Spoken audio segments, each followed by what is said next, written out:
This Family Life News podcast is made possible by the support of listeners like you. Next on the 5 o'clock report. I don't know if anybody wants a sleet Christmas. I want to meet with them and I want to say, I want you to cut your rates way down. One of the most severe flu seasons that we've seen in a while. I ain't going to charge you. I'm going to let you have it for free. Now, let's go to the newsroom. Good afternoon and welcome to the broadcast. I'm Family Life News anchor Sarah Harnish. It is a sloppy, messy drive out there today. Winter storm advisories are out in 45 counties in New York and Pennsylvania, from Syracuse to just east of Scranton. 15 counties have ice storm warnings. We wanted a white Christmas. We didn't get it, but the white stuff is on its way. I don't know if anybody wants a sleet Christmas or an icy Christmas, but that's what we're getting today. Meteorologist Kevin Williams says there's a corridor that could see some significant snow. I would say to any listener who is east of Rochester, through Oswego and then across down to Cortland, over to Utica, Norwich, Oneonta, down to Deposit, over to Honesdale in Pennsylvania. I think that is an area that could pick up 6 to 10 inches of snow. There are more than 15 crashes on the New York State Thruway right now, several in West Seneca, Buffalo, and Pembroke. The state of Pennsylvania has reduced speed and limited commercial vehicle traffic on nearly every major highway. All of this moves out overnight, and Saturday looks clear. Kevin Williams has your full forecast coming up in a few minutes. We're learning more about the U.S. attack on ISIS terrorists in Nigeria that happened on Christmas Day. Officials overseeing U.S. military operations in Africa said an initial assessment now shows the strikes killed multiple terrorists. President Trump said today more is coming if ISIS keeps messing with Christians living there. 100,000 Nigerian Christians have been killed since 2009, along with thousands of churches and Christian schools burned. There's an important meeting this weekend on the war between Russia and Ukraine. Ukrainian President Volodymyr Zelensky says he has a face-to-face meeting planned with Donald Trump in South Florida to discuss a peace plan. The BBC's John Shea. Zelensky said he believed the meeting would happen on Sunday in Florida. He said there was 90% agreement with American officials and that security guarantees were almost ready. Some big news out of the White House today. Press Secretary Caroline Leavitt is expecting baby number 2, a little girl, this coming May. She says she will stay in her role as press secretary. President Trump is hosting another big meeting next week, this one with the head of nearly every health insurance company. The president wants major health insurers to bring their costs down or else. I want to meet with them and I want to say, I want you to cut your rates way down, way down. And maybe if they do that, we'll be able to not cut them out. We'll be able to continue to deal with them. Instagram is trying to get teenagers to come back to the app after critics called it an unsafe space for them. CBS's Michael Wallace has an inside peek at memos passed around the company. The memos viewed by the Washington Post, Meta leaders urged employees to focus on winning back teens to Instagram rather than the build-out of Threads, Meta's rival to X. The memos show by 2023, teen signups to Instagram had dropped by 20 to 30%. The long-term goal is to make Instagram the world's largest platform for teens by 2027 and to set up an early pipeline for lifelong use of Meta's other platforms like Facebook. Flu cases are surging across New York State. This year, it looks like it's going to be one of the most severe flu seasons that we've seen in a while. Oshai Children's Hospital President Dr. Stephen Turkovich. Last week, we had almost 380 positive children for the flu, which is the highest weekly total that we've seen in at least the last 4 years, if not longer. And unfortunately, it continues to increase week over week. The surge is putting pressure on emergency departments in Buffalo. Turkovich says prepare for longer wait times. The emergency room is certainly very busy. In general, on average, we see about 130 kids per day. We're now up to about 175 kids per day. So the wait times are a little bit longer, unfortunately, but we can manage the capacity. New York State is one of the hardest hit states in the country this flu season, especially for flu A, the more severe form of the illness. Flu activity in Pennsylvania is currently low. Electric vehicle drivers are getting more places to plug in along the Pennsylvania Turnpike. That story from Family Life's Brian Query. A federally funded electric vehicle charging station has opened at the Blue Mountain Service Plaza in Cumberland, Cumberland County at exit 202 westbound on the Pennsylvania Turnpike. State officials say it's the first of several stations being built with National Electric Vehicle Infrastructure funding. Another charging station is set to open next week at the new Stanton Service Plaza. The project is part of the Turnpike's partnership with Apple Green Electric, with plans to install EV charging at all 17 service plazas, about 80 stations total, by the end of 2027. Brian Query, Family Life News. And this Christmas, we got an unexpected gift: low gas prices. According to GasBuddy.com, which helps drivers find the lowest prices using crowdsourcing data, the national average of gas is the lowest Christmas week price since the pandemic. New York is just about to dip under the $3 mark at $3.05 a gallon, and Pennsylvania's average gas price sits at $3.07 a gallon. The national average is $2.84. Still to come on the 5 o'clock report, a deep dive into the history of Santa Claus as a persecuted Christian. More on that after weather with Kevin Williams. Going to be a nasty night for travel across our region. Our call for tonight is cloudy with snow, sleet, and freezing rain. The heaviest snows will be in central New York, amounts likely reaching, if not exceeding, 8 inches. The greatest ice accretion will be from central Pennsylvania into the central southern tier of New York. Could be up to half an inch of ice there. Temperatures tonight mostly in the 20s. Tomorrow morning flurries, freezing drizzle, otherwise cloudy. High temps mid-20s to mid-30s. Sunday cloudy with a wintry mix changing to rain. High temperatures mid-30s to the middle 40s. Thank you, Kevin. Yeah, be safe if you're out on the roads. On deck next, a special feature on the origin of Santa. A little history on a Friday afternoon. Let's listen in.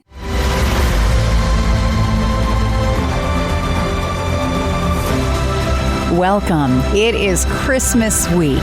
I'm news anchor Sarah Harnish, and today we have a special feature on the origin of St. Nicholas and his Christian roots.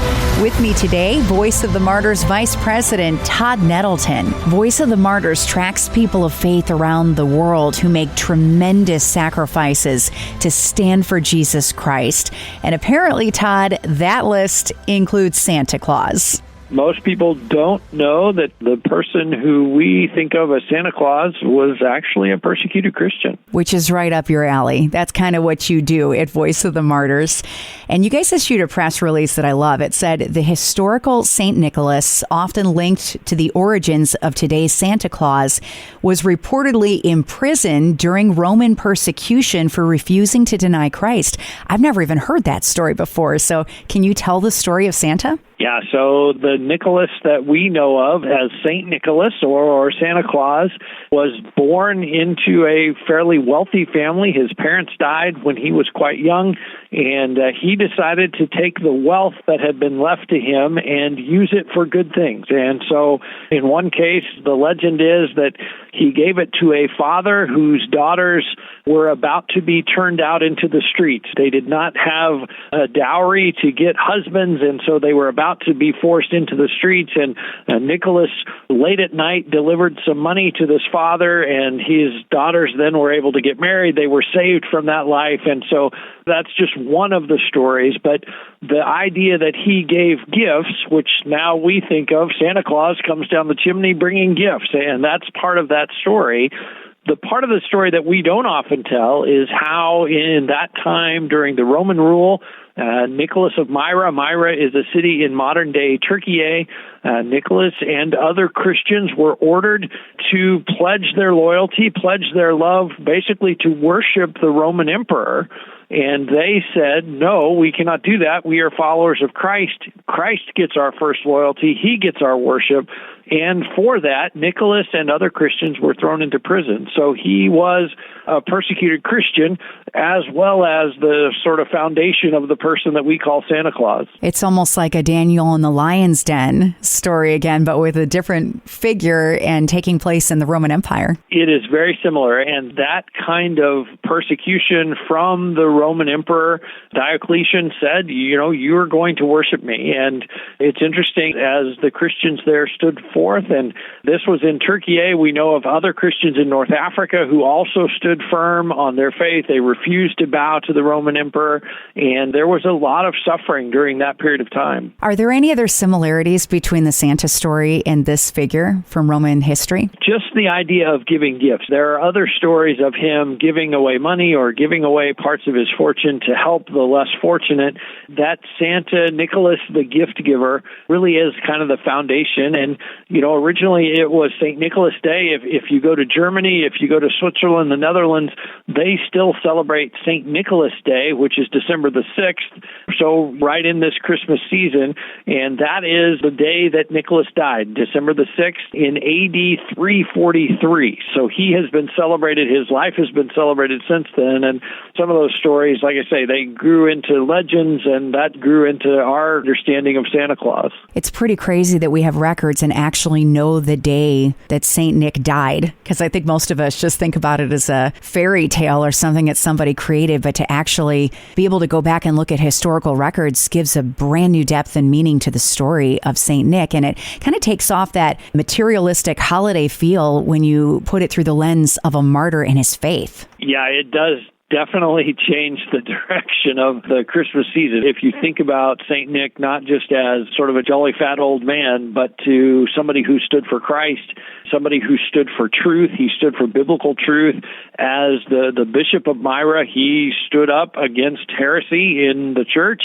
And so to identify Christmas with that kind of spirit of, hey, I'm going to be loyal to Christ no matter what it costs me, that does change a little bit of our understanding. It certainly, I think, deepens our celebration of Christmas. Thank you so much for sharing the true story of St. Nicholas with us as we try to navigate a holiday and keep our eyes focused on Jesus Christ and not on the gifts and the presents under the tree, but on what this entire season stands for, which is the birth of our Savior.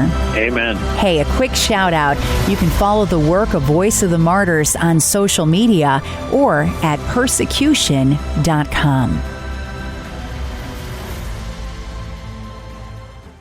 You can subscribe, listen to, and share Family Life News Team features at Apple Podcasts, Spotify, YouTube, or at familylife.org. When financial pressure mounts, prayer should be our first response, not our last resort. Hi, I'm Rob West with today's Faith and Finance Minute. Philippians 4:6 tells us, "Do not be anxious about anything, but in everything by prayer and supplication with thanksgiving, let your requests be made known to God."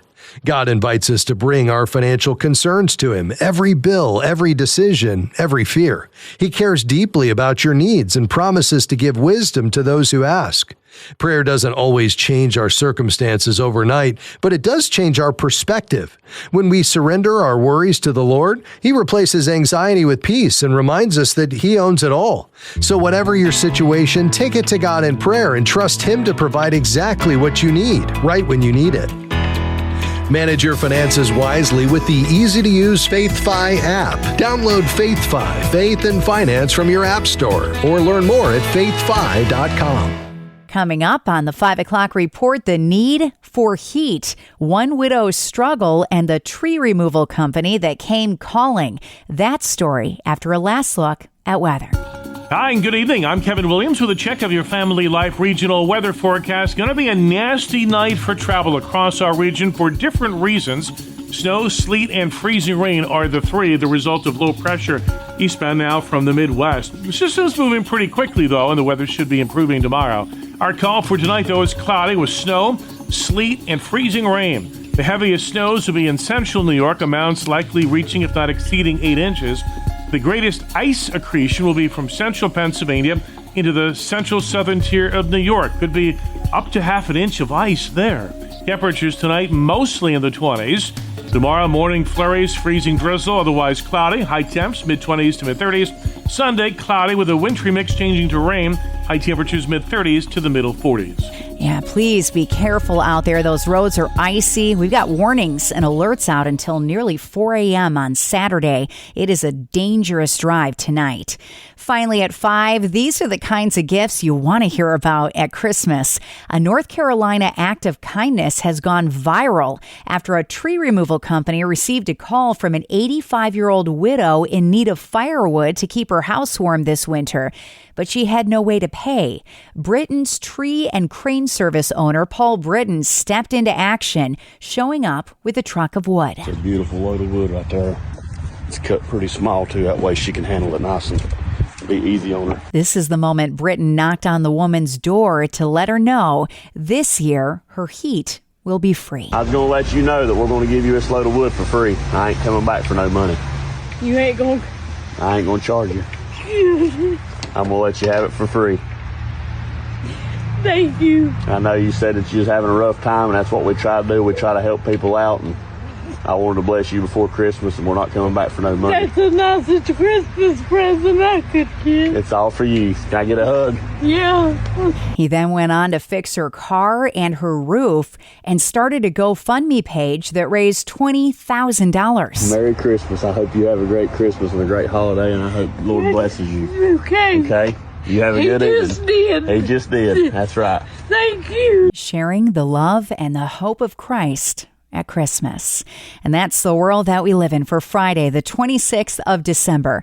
I'm Sarah Harnish, and this is the 5 o'clock report on Family Life. Thank you for listening to this Family Life News podcast. If you've been encouraged by what you've heard, please share it with others and click the subscribe button to automatically receive future episodes. Family Life is a listener-supported ministry. Podcasts like this are made possible by your financial partnership. Find out more at familylife.org.